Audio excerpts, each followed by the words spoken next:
solamente se reciclan el 10% de las más de 10,000 toneladas de basuras que se generan diario en México. En muchas cosas el diablo está en los detalles. La economía circular no es reciclar.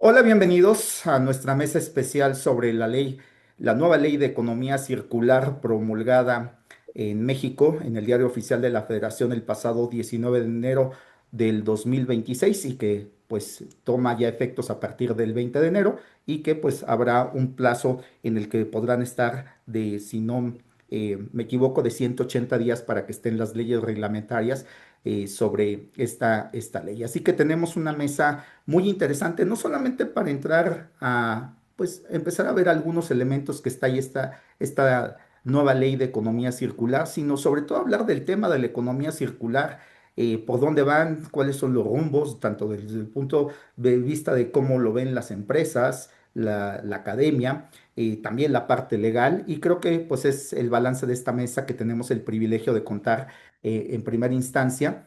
Pues yo diría que es casi un lujo tener a Carlos Schill, profesor emérito de la EGADE Business School, quien se ha dedicado durante muchos años recientes a la parte de economía circular, particularmente en la creación de riqueza en el modelo sostenible basado en innovación tecnológica conocido como SWIFT, que pues además hay una iniciativa en el TEC de Monterrey también, junto con otras instituciones, pues de seguir desarrollando pues modelos que nos hagan hacer más eficientes todos estos procesos de lo que llamamos la economía circular y sobre todo muy ligado a los procesos productivos. Así que, doctor Carlos Schill, pues muchas gracias por estar con nosotros y pues para empezar y darte la bienvenida, pues una primera noción de lo que tú quisieras agregar a tu formación y cuál es la relevancia de que en México haya una ley de economía circular. Yo empezaría con eso antes de dar la palabra a nuestros siguientes invitados. Adelante, doctor.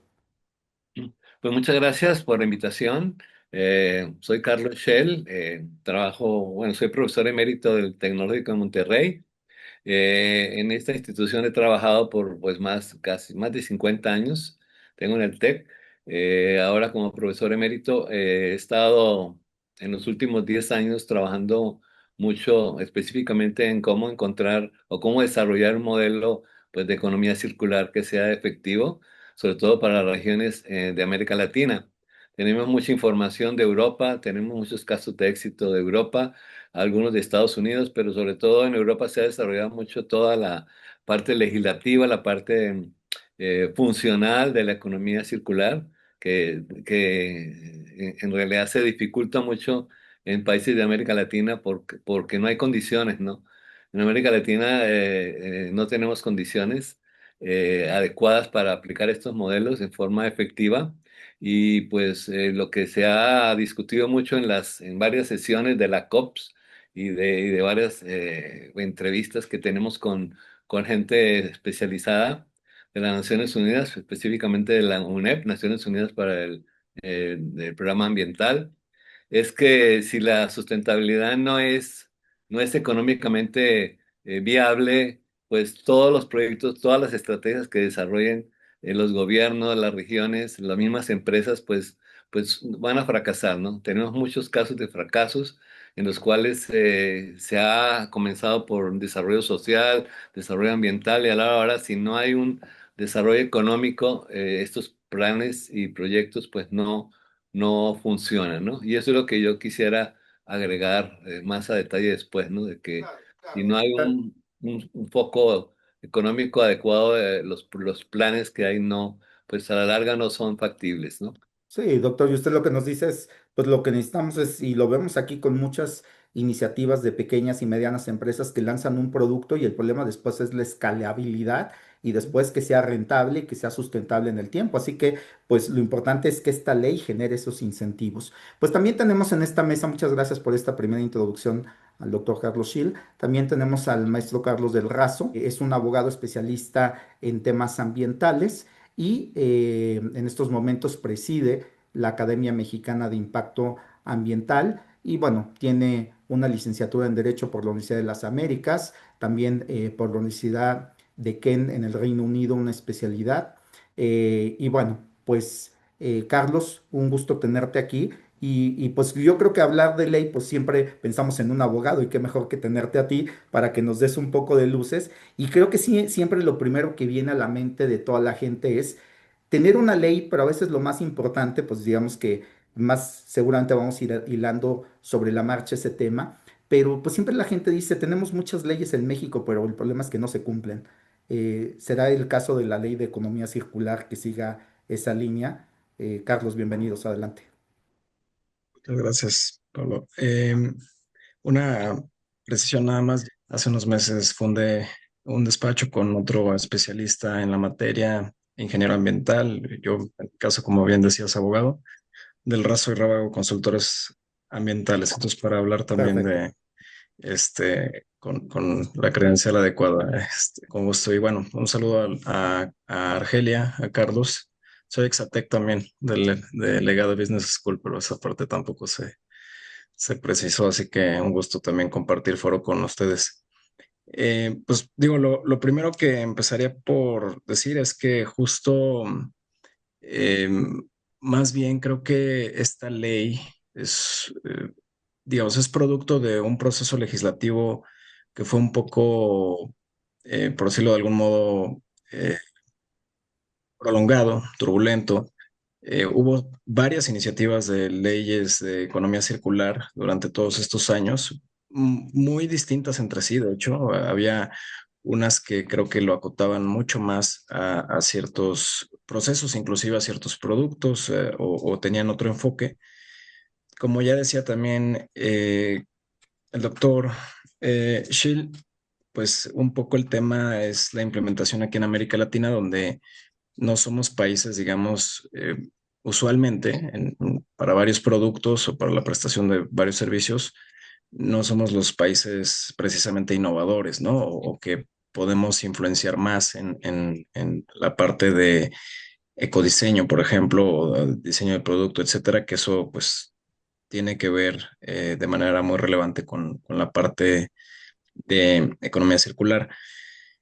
Quizá lo que más me inquieta un poco de cómo viene la ley, y creo que sin duda es un avance, es un buen incentivo, por supuesto va a venir a dar un poco más de claridad a los regulados, es ya contar con un marco jurídico y sí en 180 días con reglamentos, pero lo que más me inquieta un poco es este nivel de discrecionalidad tan amplio que va a haber para los reguladores, que es a través de estos acuerdos generales de implementación de responsabilidad extendida del productor. Porque básicamente estos acuerdos se van a emitir por producto, por sector productivo o ambos, ¿no? Un poco, no sé qué opinan mis copanelistas, pero se me hace una labor titánica. O sea, tratar de tener un acuerdo de implementación de esa escala para cada producto, para cada sector productivo, es algo que yo creo que la Semarnat no ha, digamos, no tiene el andamiaje ahorita suficiente y hablo tan solo del presupuestario. Sí, sí tuvo unas reformas importantes para incorporar el tema de economía circular, precisamente preparándose para esta promulgación de ley. Ahora ya una de las subsecretarías, de hecho, tiene ese nombre, pero para la escala regulatoria que se requiere, creo que es un reto bastante importante y deja en un gran margen de discrecionalidad, entonces, la determinación de la autoridad de en qué términos va a implementar estos acuerdos generales, ¿no? Otro tema también importante es el que está previendo la ley como gestión circular, ¿no? O sea, ¿cuál va a ser digamos, primero tener los criterios para poder integrar igual por cada producto, de hecho por empresa, esto va a ser por empresa para los regulados, pero obviamente va a variar dependiendo de nuevo, del producto, del sector productivo o de ambos, la gestión circular que van a poder registrar ante la Secretaría.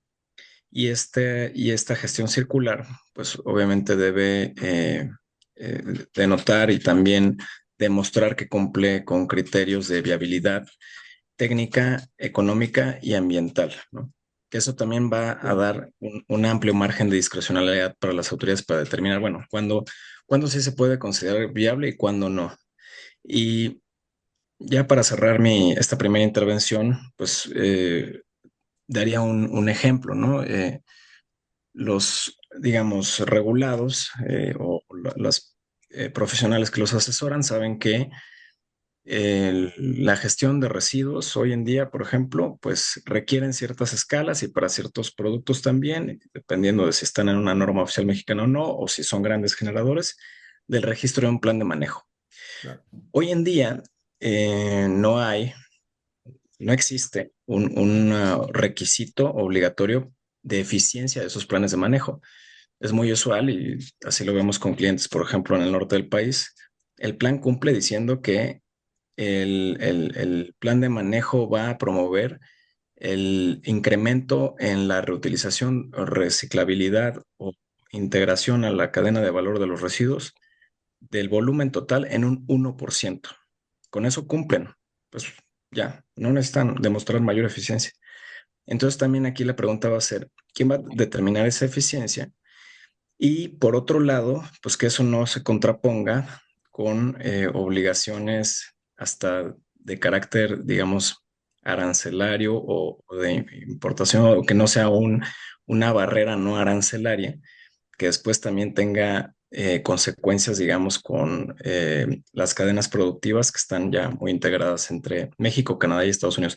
Es una coyuntura interesante también que venga esta ley en el momento en el que vamos a renegociar el TEMEC, ¿no? Entonces también no sé si eso va a impedir que la implementación de la ley vaya a ser poco ambiciosa, digamos, ¿no? Para no entrometerse con eso. Claro, Carlos, y además nos planteas pues los desafíos en el marco jurídico que se van a tener y también pues yo diría que recordemos que con la nueva administración que hay en Estados Unidos pues también ha perdido un poquito el brillo y se ha politizado esta connotación de el enfoque ESG o el enfoque ambiental, social y de gobernanza que es clave para que lleguen nuevas inversiones. Pues también tenemos aquí a la maestra en ciencias Argelia Maruri, quien es profesora investigadora de la Universidad Autónoma Chapingo del área de ciencias agrícolas y de recursos naturales. Y bueno, Argelia, a ti te toca ver lo que parte de la ley dice. Hay que fomentar en las nuevas generaciones esa educación, el llegar a tener una inclusión donde más actores jueguen en la economía circular.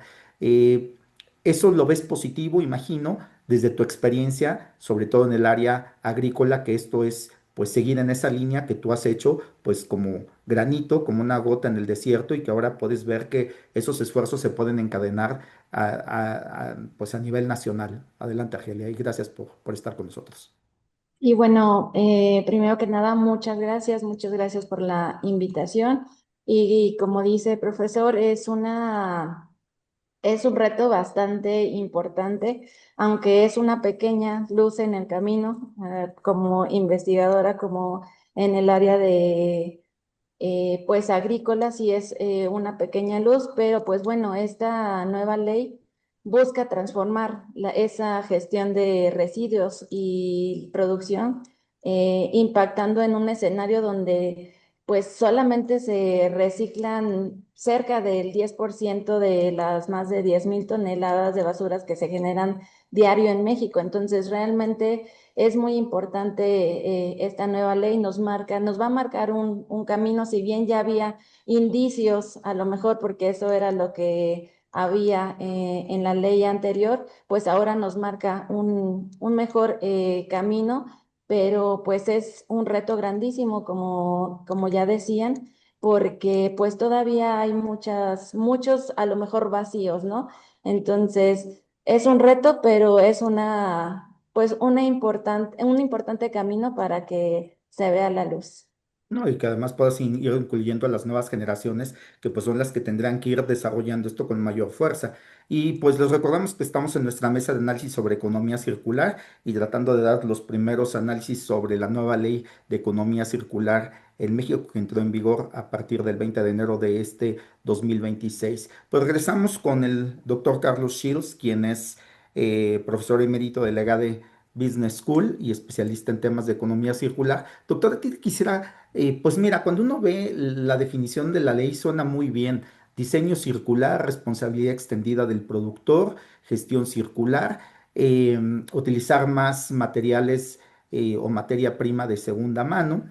Pues eso pinta muy bien, pero ¿cómo llevarla al terreno cuando las empresas lo que quieren es obtener una mayor rentabilidad, donde hemos visto mucho del greenwash? ¿Cómo llevar y aterrizarlo esto a metodologías que nos permitan desarrollar productos que tengan toda esta trazabilidad? En Europa hemos tenido recientemente algunas experiencias donde ya obligan a que al menos los productos puedan durar 10 años y tener piezas de repuesto y de reparación. Pero seguimos teniendo también que pues, nos dicen que productos que lleguen, que dañen los bosques, pues serán no permitidos. Y como bien decía Carlos, pues a veces saber la trazabilidad de esos productos es lo complicado. Así que me parece que todo esto cuando lo vemos en el papel suena muy bien, pero cuando lo queremos llevar pues a la práctica, doctor, dada tu experiencia, ¿cuáles son los elementos que debemos de tener en consideración cuando hablamos de economía circular? Porque a veces pensamos que nada más es separar la basura y reutilizar una bolsa y se acabó, y creo que pues es más amplio para el grosor de nuestra audiencia entender este fenómeno. Así es, así es. Bueno, yo creo que uno de los primeros errores que hay que eliminar o aclarar es que economía circular no es reciclar, ¿no? No es reciclar y si vemos las leyes que se están desarrollando, pues mucho se aplica sobre el reciclaje, el reuso, etcétera. Y a la hora de ahora, pues estos mitos son mitos, ¿no? Porque el reciclaje, pues es básico para la economía circular, la reutilización, el reuso, la remanufactura, todos son elementos básicos, pero no es el fin, ¿no? El fin no es el reciclaje. El fin es cómo volver ese reciclaje, cómo volver esos mecanismos. La palabra clave que es que deben de ser económicamente viables. Entonces, si ellos hablan, si la ley, si se legisla, y me puede, Carlos de Razo me puede confirmar esto, puedes legislar lo que quieras, se pueden hacer reglas, se pueden hacer leyes, pero si esto no es autofinanciado, todos esos proyectos se echan a perder. Entonces, pues es una de las cosas que tenemos que ver. El concepto de responsabilidad extendida al productor es de lo más complicado que hay, ¿no? Porque hoy no estamos diseñados, las empresas no están diseñadas, las industrias no están diseñadas para repartir, para distribuir la responsabilidad entre toda la cadena, porque no estamos diciendo de una empresa, no, tiene que ser de toda la cadena, ¿no? Es como me acuerdo cuando en los 70 estábamos hablando de control de la calidad, ¿no? Que se hablaba de que el último, el carro, la última parte de la cadena, pues era la que tenía que tener la calidad. No, tiene que ser de toda la cadena de proveedores, toda la cadena de distribuidores que generaban valor a ese producto final. Entonces, si, no podemos hablar de empresas, y el problema es que se quiere regular sobre una empresa, ¿no? Sobre la embotelladora, no, no se puede, tiene que ser toda la cadena, porque si no se regula toda la cadena de la industria, pues eso no va a funcionar. Entonces, yo creo que estas leyes, y yo no uso términos pues legales, no los conozco, pero escuché ahora a Carlos hablar de la parte de la discrecionalidad, ¿no? Y pues yo he estado trabajando en varios países en América Latina que sí están un poco más adelantados que en México, en Colombia, por ejemplo, en Perú, en Chile. Tienen proyectos que realmente pues están un poquito más, ya están pues, en funcionamiento y básicamente no pueden ellos progresar si no hay un mecanismo de regeneración de una economía, ¿no? Otro problema es que se quiere hacer una ley general para todo el país y eso no existe, ¿no? No se puede regular todo el país, ni siquiera por industria, tiene que ser por regiones. La economía circular funciona por regiones, ¿no? ¿Por qué? Porque todos los residuos se quedan en las regiones, los residuos no salen de las regiones, se quedan ahí y los responsables de volver a revalorar estos residuos son las regiones, ¿no? Y eso es lo que dice el productor del refresco al final, dice es que este refresco tiene una cadena de proveedores muy larga y esa cadena está en diferentes estados, ¿no? Finalmente, la botella que yo tiro, la tiro en Toluca, la recoge una empresa recicladora de Toluca, ¿no? La reprocesa y todo, pero esa bebida quizás se hizo en Monterrey, o sea, las cadenas son muy extendidas, entonces si no se habla específicamente por industria y por región, las leyes pues son para mí son demasiado ambiguas, demasiado extensas, ¿no? Para lograr una efectividad sobre una región, ¿no? Claro, porque no Y reconocen la eso lo ven diversidad ustedes geográfica. Claro, en Europa, por ejemplo. En Europa está por regiones, ¿no? Está por la región claro. en el área, ¿no? Por ejemplo, en Inglaterra el área del cemento que es uno de los productos que más contaminan.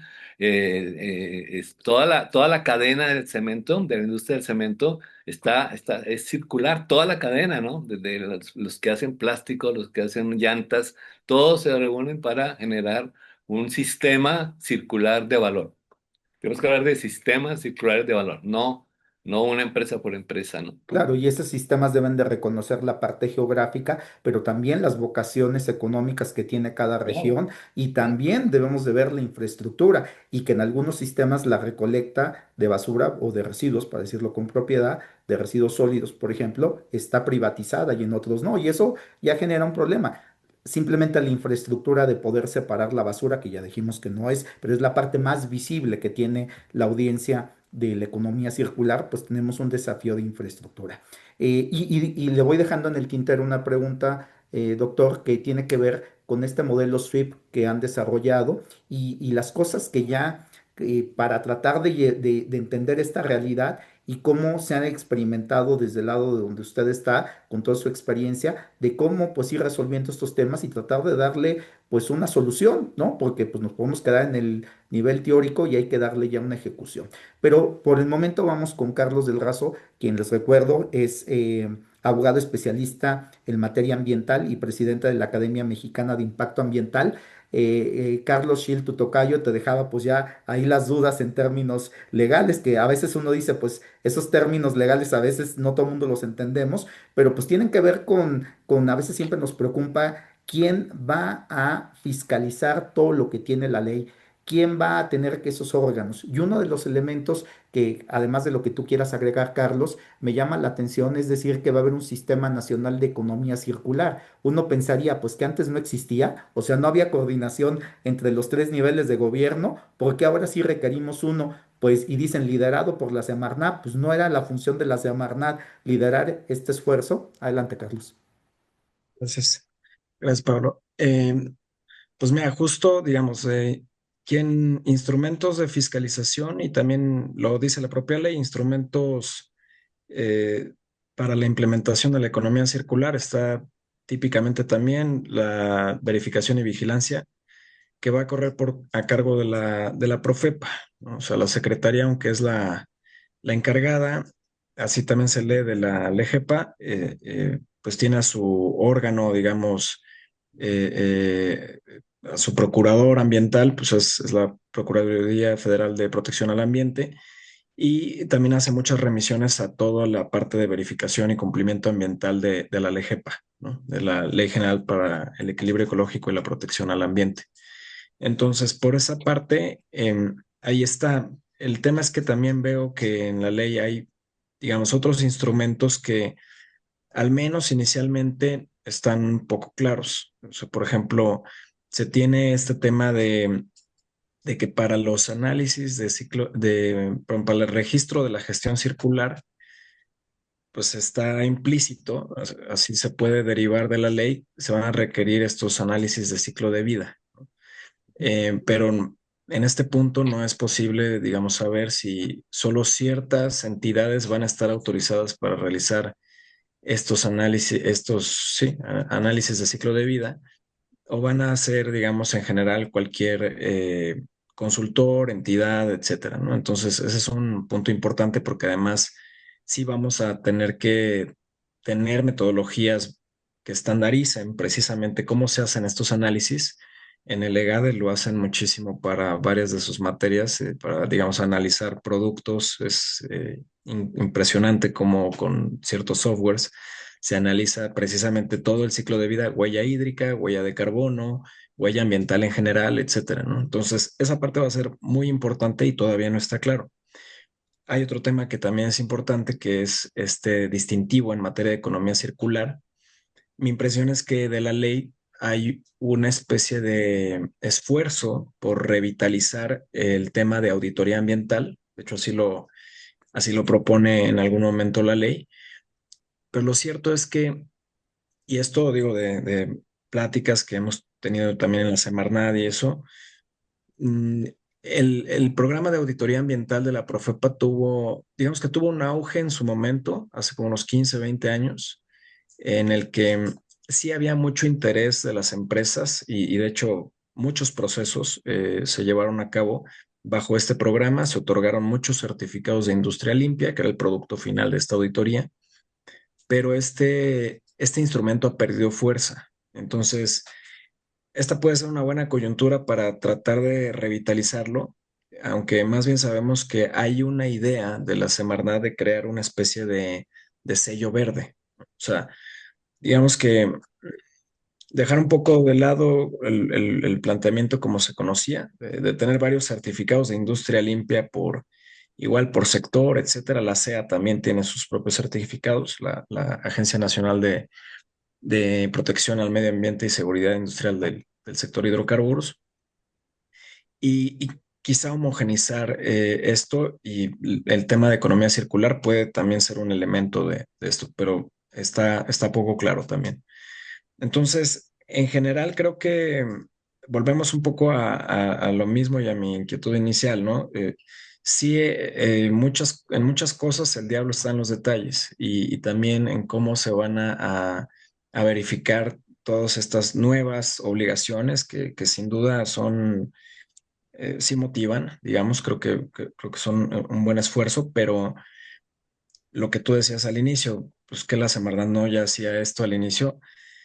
Hay un transitorio en este decreto que se publicó recientemente que habla que en 5 años los rellenos sanitarios tienen que estar ya en vías de reconvención a la aplicación de políticas de economía circular y también a la disminución de la generación de residuos que se van a disposición final simplemente. Es decir, digamos que rellenos sanitarios que no tienen alguna otra vocación como waste to energy o alguna otra forma de aprovechamiento, o que no tienen esquemas para transferencia de residuos, ¿no? De alguna otra forma. Pero la película completa muestra que, de hecho, de los sitios que hoy en día en México operan como sitios de disposición final, o sea, ya sea rellenos autorizados debidamente o bien tiraderos, así, tiraderos, tanto digamos que tiraderos visibles como tiraderos clandestinos. Solo un 15-20% realmente cumple con la norma oficial mexicana 083, que es la que aplica para sitios de disposición final de residuos no peligrosos.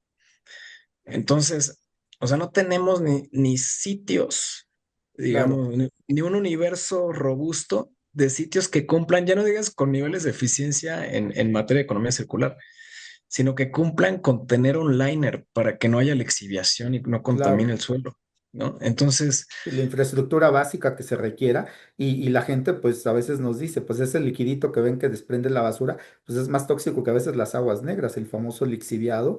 Y fíjate, Carlos, totalmente. perdón que te haya interrumpido ahí, pero te quiero aprovechar para dejarte en el radar una pregunta que tiene que ver si ahora con la obligatoriedad que van a tener las empresas en el 2026 de que cotizan, empresas públicas que cotizan en bolsa, de reportar la materialidad de sus recursos bajo este enfoque ASG, como lo decimos en español, ambiental, social y de gobernanza, o ESG, como lo decimos en inglés.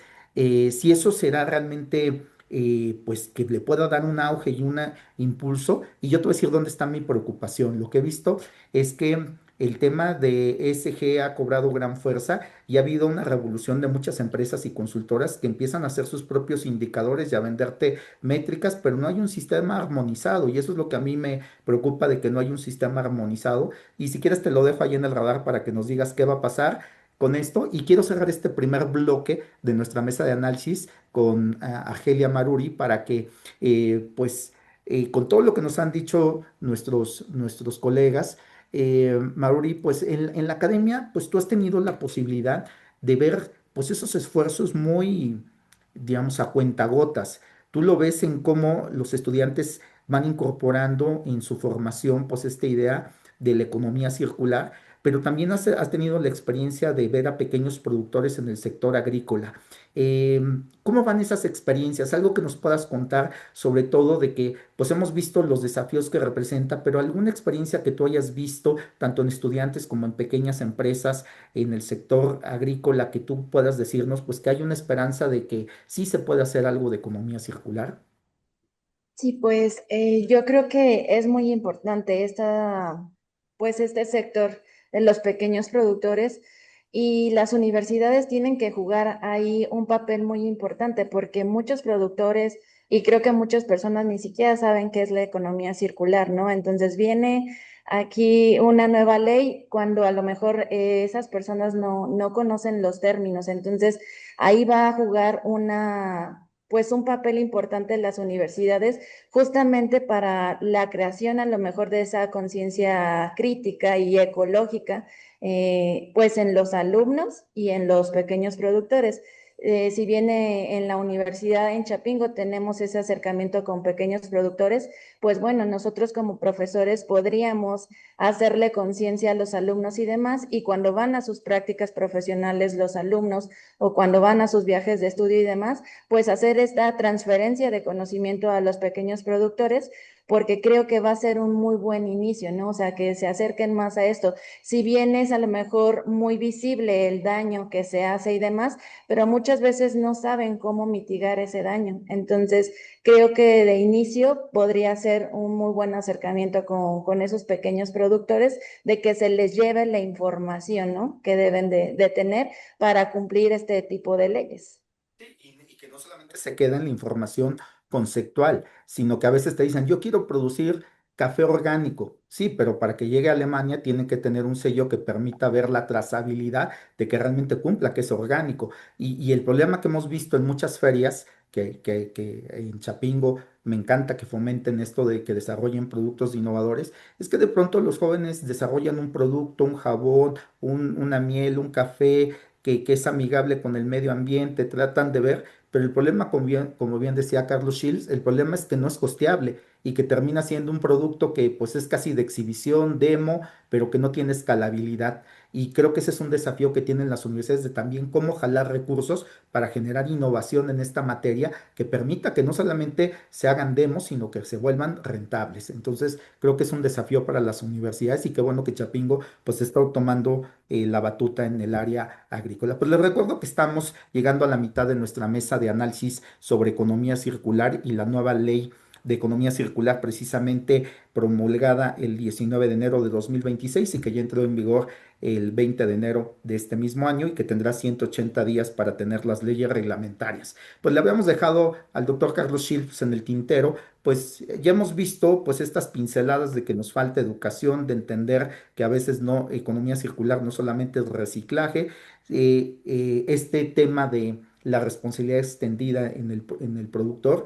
Y ahora pues lo que empezamos a buscar en esta segunda mitad es tratar de pues ver algunas luces, algunas respuestas, doctor, y en tu experiencia pues has analizado pues esto que yo he visto que han dado pues muchos reflectores, tanto locales como externos, reconocer esta metodología que ustedes han desarrollado que le llaman SWIT. Si nos quisieras explicar en qué consiste este modelo SWIT que se llama, pues si no me falla aquí lo había apuntado, que es creación de riqueza sostenible basada en innovación y tecnología. Y pues algunas cosas más que en estos años que tú has liderado, como bien dices, has migrado de pues, la parte de ingeniería de optimización de pronto a la economía circular. ¿Qué es lo que se está haciendo? ¿Dónde podrían estar esos avances que nos hagan pues ser ligeramente optimistas? Bueno, sí, nosotros específicamente nos hemos dedicado a desarrollar el modelo económico, ¿no? O sea, el modelo para que sea autofinanciable de economía circular. Eh, Hablando pues, el entorno, ¿no? Primero que todo, tenemos que tener condiciones. Y si la ley o la legislación no promueve las condiciones regionales, no es imposible pedirle a una empresa específica que sea sustentable y que realmente siga las regulaciones, ¿no? Por eso cuando hacemos una métrica de economía circular, no se hace la métrica solamente de la empresa, sino que se hace de la región y de la industria. Eso es muy importante, ¿no? Nosotros hemos tenido varios casos en América Latina donde se arrancan ciudades, como por ejemplo Guayaquil en Ecuador. Hemos trabajado en Guyana Británica, en un pueblo. Les voy a dar este caso para que ustedes se den cuenta cuál es el entorno que muchas veces se malinterpreta o no se entiende de economía circular. Es un pueblo en Guyana, es productor de oro, son los principales, o los, más bien los únicos y grandes productores de oro, de extracción de oro, de minería del oro en Guyana Británica. El pueblo se llama Bártica, son más o menos 20.000 habitantes. Y estamos trabajando en un proyecto patrocinado por las Naciones Unidas, por UNEP, Naciones Unidas para el programa ambiental.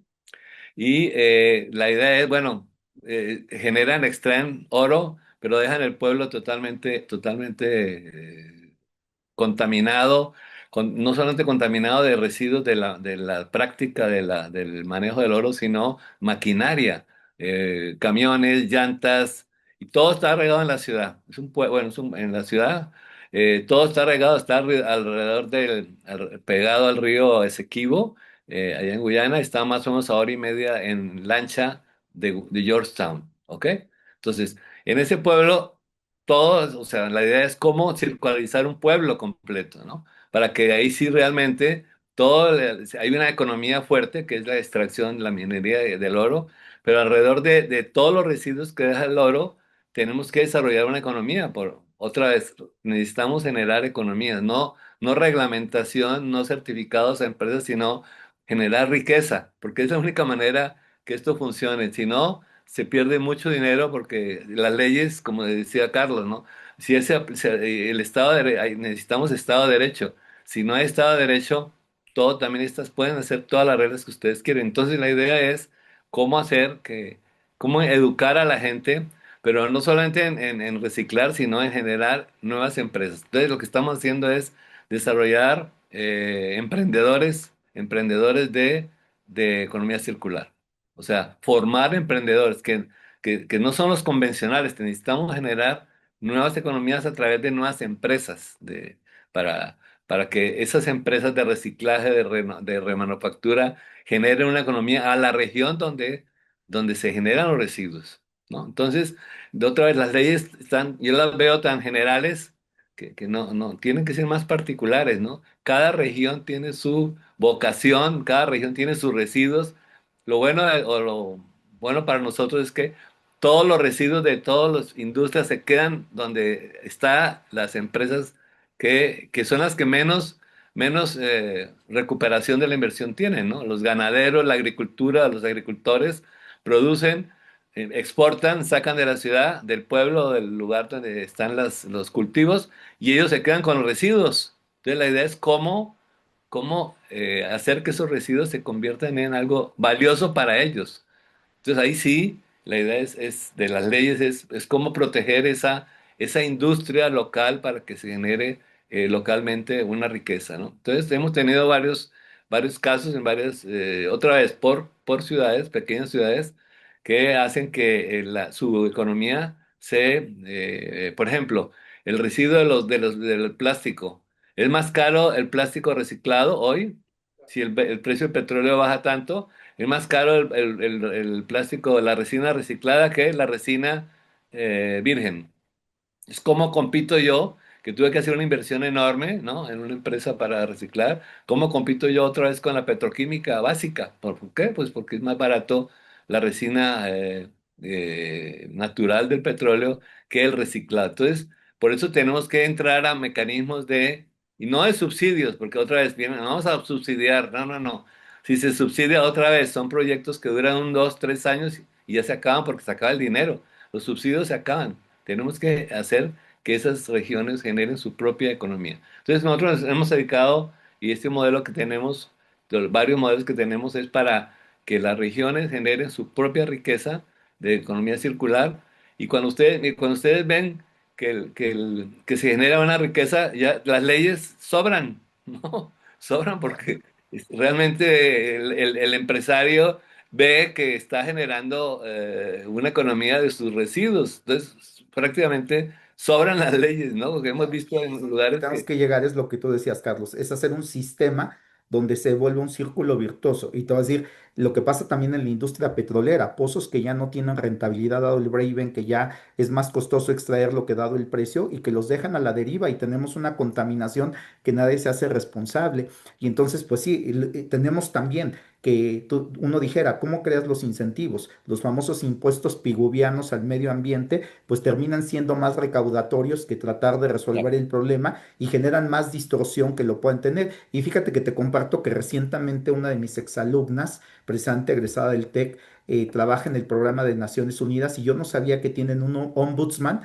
para cuando hay una queja sobre los programas de desarrollo de Naciones Unidas, que solamente sean programas que impactan, las comunidades pueden ir a solicitar de que les están impactando. Quitando esa experiencia, que me parece pues un buen avance, de que sí se puede tratar de pues generar cierta justicia ambiental, pues me parece que todavía hay mucho que recorrer y yo pondría el énfasis en lo que acabas de decir, tenemos que crear todo un sistema que se vuelva virtuoso, pero te voy a decir, y remataría con esto para dejártelo en el cierre del programa, pues cómo cambiar la óptica de los empresarios cuando te dicen, no, es que ser verde es ser más costoso. Bueno, hicimos un estudio que ya quedó rezagado como hace 5 años, porque esto es muy dinámico, pero encontramos que armando portafolios de inversión con criterios ESG y no, aunque tenían la misma rentabilidad, los criterios ESG hacían que bajara la volatilidad o el riesgo. Y a mí me parece genial, porque la manera de que yo les decía que se debe interpretar eso es que puedes obtener la misma rentabilidad que lo que hacías anteriormente, pero con menor riesgo. Y eso es un mundo de diferencia. Pero bueno, a veces la gente lo que quiere es, yo quiero ganar más. Bueno, a veces no estar tan expuesto a tanto riesgo es bueno. Y pues vamos a entrar en esa parte final con Carlos, pues es nuestro especialista en la parte jurídica, regulatoria, y es el que nos puede ir dando luces. Y yo diría que más allá de lo que quieras ir agregando ya en esta etapa de cierre, Carlos, les recuerdo que Carlos del Razo es abogado especialista en temas ambientales y presidente de la Academia Mexicana de Impacto Ambiental. Eh, pues como bien decías, dicen que pues el diablo está en los detalles, que a veces pues las leyes escritas son muy bonitas, pero pues a la hora de implementarlas o instrumentarlas es lo complicado. Y pues en esta recta final me gustaría, Carlos, que ya has detectado algunos elementos desafiantes de la ley.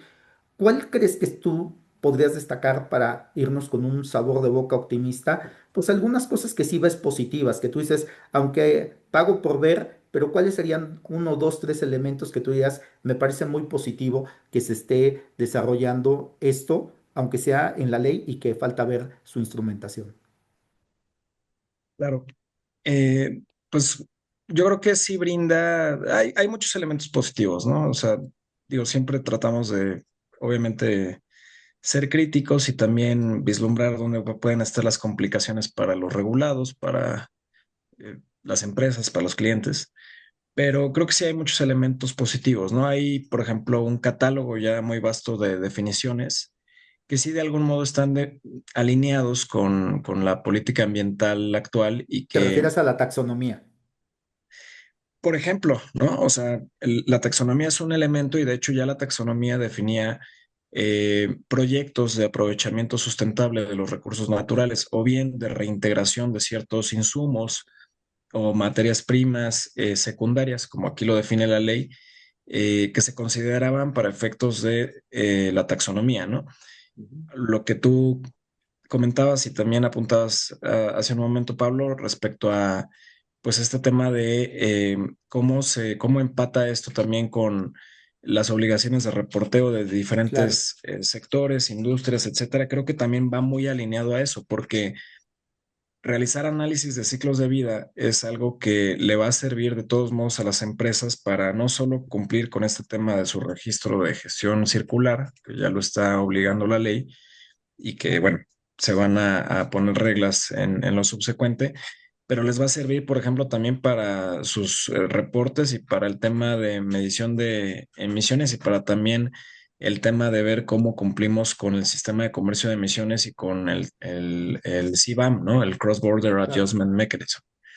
Entonces, eso sí está es muy positivo, está muy alineado y creo que viene a redundar en una mejor gestión ambiental para las empresas y al menos más certidumbre respecto de, bueno, cuál parece ser la tendencia en varias de estas materias de cumplimiento, ¿no?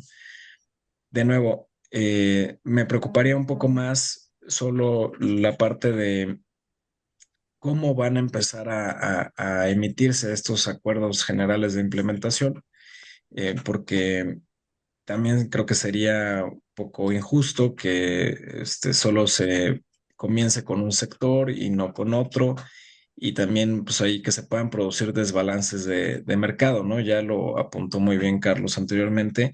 Aquí el tema es, pues prácticamente que la gestión de estas materias primas secundarias, por ejemplo, pues caminara sola con este encadenamiento productivo, ¿no? Ya se hace, y también ya lo apuntaba muy bien, a nivel, digamos, focal o regional o inclusive hasta diría casi que por parques industriales, ¿no? O sea, donde se tienen estas eficiencias en diferentes sectores, pero y no veo mal que se intente precisamente alinear a varios de estos actores, ¿no? El tema es y también me preocupa un poco no ver justo, se habla de research and development, se habla de educación, etcétera, pero la partida presupuestaria para llevar a cabo todo esto, según los transitorios, es la misma, es la que está a cargo de Semarnat y que ha sufrido recortes importantes durante los últimos años.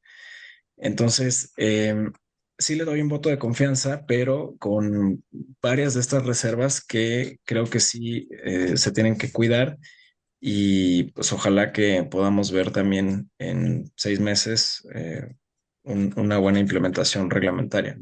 Porque bien nos dices, Carlos del Razo, que pues necesitamos un buen marco normativo, pero ese marco normativo pues es la base para que también de ahí se dé el desarrollo económico y la rentabilidad. Y la taxonomía para nuestra audiencia, pues a la que nos referimos, la taxonomía sostenible ha permitido que se identifiquen los sectores que realmente tienen impacto ambiental y que esos son los sectores que reciban mayor financiamiento y a tasas preferenciales. Como bien decía el doctor Carlos Schill, posiblemente un subsidio puede generar distorsiones, pero yo diría que sí, algunos incentivos donde se incorporen, por ejemplo, pues las externalidades negativas se penalicen, pero creo que también pues fomentar sin que llegue a haber subsidios distorsionantes, sí, algún subsidio que permita generar estos primeros incentivos. Y creo que pues al menos yo te voy a decir lo que sí ha ocurrido, Carlos, que en una reunión reciente que hizo Bloomberg New Energy Finance, que aglutinó pues a gente de la Fórmula E para hablar de temas de sostenibilidad, lo que me llamaba la atención es que todos decían, oye, Pablo, ¿ustedes han trabajado allí en la universidad? O sabes si ahí en el TEC o en otras universidades, la UNAM, el Poli, están trabajando, porque fíjate que nos llegó estos reportes en la teoría y andamos pero perdidos. Lo bueno es que nos mandaron una guía y claro, se sientan abrumados porque dicen, hay que empezar a reportar esto y pues el problema es que es un mundo de temas que hay que empezar a abordar y muchos están de manera incipiente, ¿no? Y yo creo que ese es el tema con el que quisiera que cerraras tus conclusiones, Argelia. Pues hay que entrenar y la gente se sienta abrumada porque dice, mira, escucho matriz de la taxonomía de sostenibilidad, escucho sobre materialidad y pues me siento abrumado y los indicadores, los benchmarks, todas esas materias y esos parámetros, pues son áreas que tienen que trabajar las universidades, que tienen que acompañar, pero sobre todo pues el gran problema es que dicen, necesitamos capacitar a la gente, pero no hay recursos, no hay dinero, y es un gran tema, como dijo Carlos del Razo, pues si no hay dinero, pues se vuelve más desafiante y ahí las universidades públicas creo que tienen un papel fundamentalmente, Argelia, para difundir pues estas cuestiones de la economía circular. Sí, claro, es un desafío a nivel nacional por esto del presupuesto, porque digo, una nueva ley y sin recursos y demás, cuando, como bien menciona Carlos, pues ha habido en los últimos años recortes, pues es un tanto complicado, pero creo que aquí puede jugar un papel importante las universidades y pues es un desafío para ellas, va a ser a lo mejor la nueva formación de especialistas que en temas ambientales, porque pues no hay muchos a nivel nacional a lo mejor, entonces que salgan nuevos especialistas ya, que sepan bien todos estos conceptos como pues estas regulaciones y demás, entonces creo que va a ser muy bueno. Pues no sé, especialistas en gestión ambiental, economía circular, entonces sería eso muy importante. También le toca pues investigación y generación de tecnologías para pues facilitar esa transición, ¿no? Hacia una economía circular en donde pues todo sea eficiente, ya no sea una economía lineal a como están acostumbrados, pero que conozcan, ¿no? Estas nuevas tecnologías a lo mejor que para que se puedan implementar para un nuevo sistema circular. Y pues como ya lo mencionaba, también podría ser la vigilancia y denuncia ciudadana desde las universidades y pues la creación de conciencia crítica y ecológica para la población en general, ¿no? Y la ventaja que tienen muchas de las universidades de poder conectarse con organizaciones no gubernamentales y bajar recursos. Y también Claro. think tanks que están teniendo coordinación con universidades. Y yo creo que pues allí es una de las áreas para empezar a crear este cambio de cultura y creo que es muy importante. Pues le cedo la palabra ahora a Carlos del Razo para que nos cierres con alguna opinión. Pues el tema de economía circular, quisimos enfatizar la ley de economía circular promulgada el 20 de enero del 2026. Pues yo te diría algo más que quisieras comentar al respecto específicamente de la ley. Ya nos dejaste algunos, pero para que no se quede en el tintero, algún elemento más que tú creas que debemos de tener en el radar, más allá de las leyes reglamentarias que deban de estar en 180 días. Hay creo que hay un par de elementos interesantes. También hay un catálogo, digamos, de prohibiciones para los regulados que vienen a cuento con lo que mencionabas acerca de las obligaciones, de nuevo, de reporteo y financieras que pudieran tener las empresas, porque explícitamente se dice que no se prohibirá que las sociedades o las empresas hagan uso de información que sea falsa o que sea incorrecta respecto de las características medioambientales de sus productos o respecto de los procesos que les dan origen, ¿no? Entonces creo que es también un viso que deja abierta la puerta a que se regule más, por ejemplo, en materia de greenwashing, ¿no? Que eso es una práctica muy socorrida y que debe estar cada vez más penalizada, por supuesto, y restringida aquí en México. Hay una normatividad europea ya muy robusta, que puede ser un buen referente, pero aquí apenas estamos justo dando estos primeros visos de regulación ahora en esta Ley General de Economía Circular, y creo que puede ser interesante que sí, la normatividad secundaria pues sea más estricta respecto a esto, ¿no?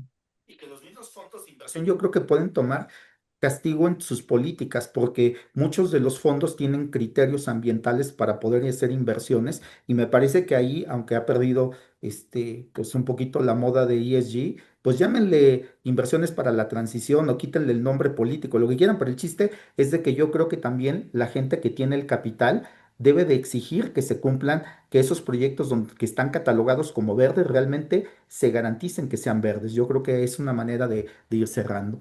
Pues muchas gracias, Carlos del Razo. Y pues vamos a cerrar esta mesa pues con Carlos Schill, que yo te diría, fíjate que me gustaría dejarte, más allá de lo que quieras agregar, Carlos, eh, recientemente alguien le hizo la pregunta, si no me recuerdo, al